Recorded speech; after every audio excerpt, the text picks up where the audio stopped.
It's a pleasure to be here, to join all the colleagues here to share with you the story about how important it is to develop pediatric formulation.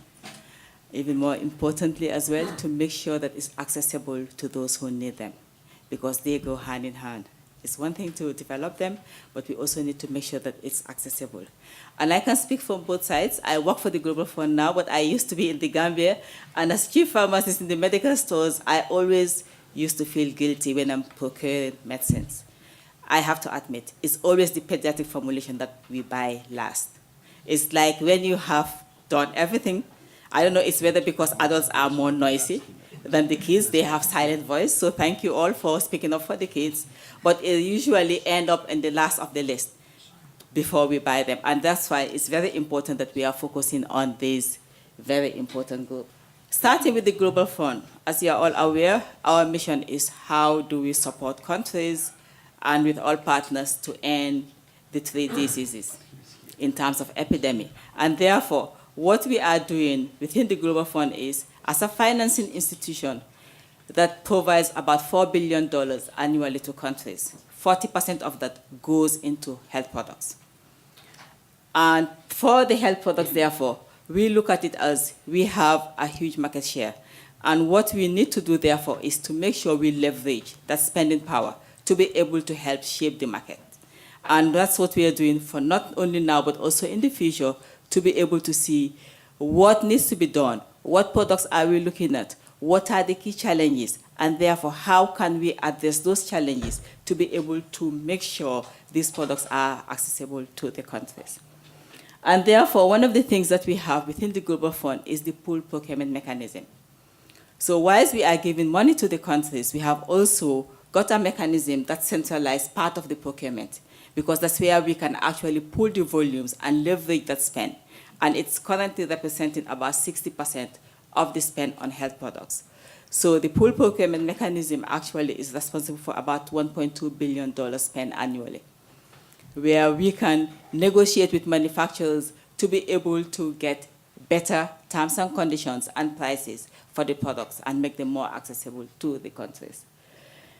This is just to emphasize what everybody has been saying. It has to be a collaborative work. It cannot be done by any single organization or institution.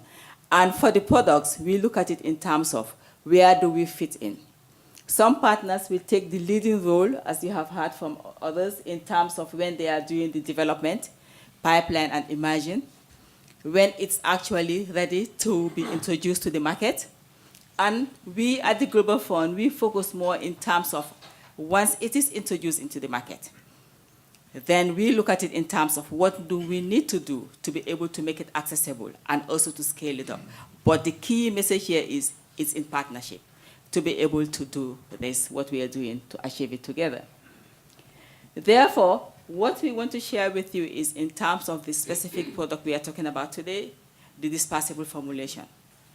First of all, I want to emphasize the good work done by Novartis. I still remember the excitement when MMV was launching the dispersible formulation, because it was like long overdue in terms of everybody struggling getting those tablets to the kids. And therefore, for the first time, getting one ACT product that is dispersible, ready for the kids, was really interesting. And I still remember some of the flavors that you were talking about during that time.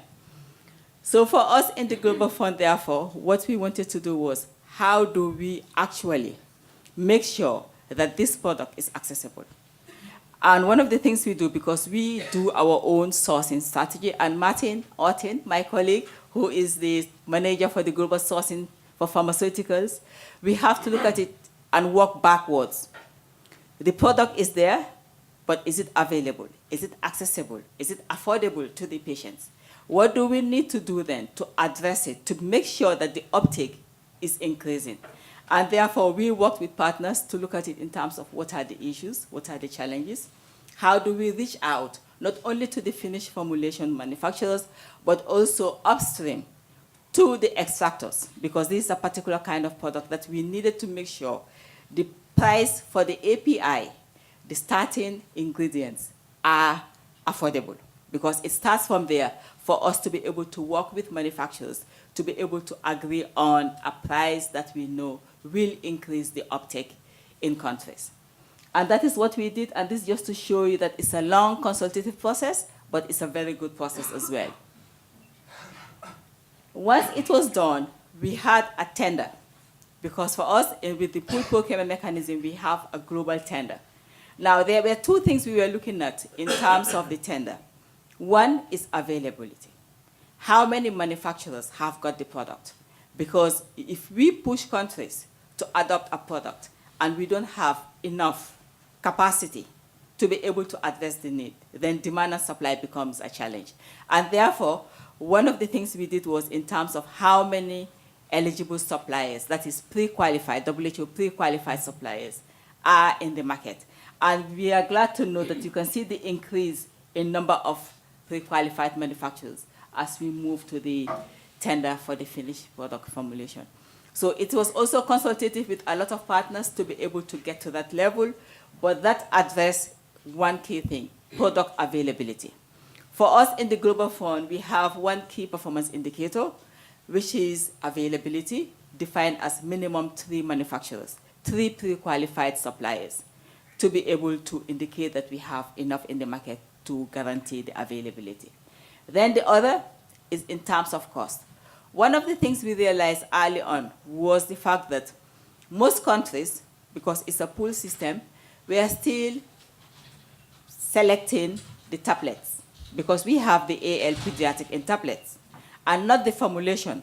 And one of the key reasons, at least given to us, and we realized that, was the price disparity between the tablet and the dispersible formulation, which then means that for anybody who is doing procurement and dealing with a budget, you look at it in terms of how many, the quantity, how many people can you treat, and therefore you will go for the one product, especially if they are all pre-qualified and they are all quality assured. How many people can you treat with the amount of money you have in your envelope? So that became a barrier in a sense. The cost of the product became a barrier, and therefore we focus on product availability to reduce the gap in the price differential between the tablet and the dispersible, because it was obvious that the dispersible was more superior. And we are glad to note, and that's one of the things you can see there, that whilst there was a price gap between 2015 to 2017, you can see the price gap was quite significant. After the tender, we managed to close the gap completely, so that right now we pay the same price for the tablet as with the formulation, the dispersible formulation, which means now we have the weapon or the tool to negotiate with countries to tell them that you cannot buy the tablet anymore. The dispersible formulation is there and it's costing the same. And this was a major achievement. So once that has been done, we have now eliminated the barriers that are linked to procurement. We can now look at it in terms of what do we need to do. Like we all have been doing, we have a role to play, but some of the final decisions will still remain with the countries. And this is where the role of countries have to be emphasized. They need to be informed and encouraged to be able to adopt it so that the uptake can increase. And that's what we are doing, especially reminding them about the prices and all the other benefits of the dispersible formulation. Forecasting, timely order placement will also help manufacturers to plan better, because sometimes we forget that when we are doing procurement, that manufacturers need to plan as well. And for us at the sourcing team, our role is to continue driving value so that we can actually move this forward. And this has been a good example of the collaborative work that happens in this space. Thank you very much. Thank you.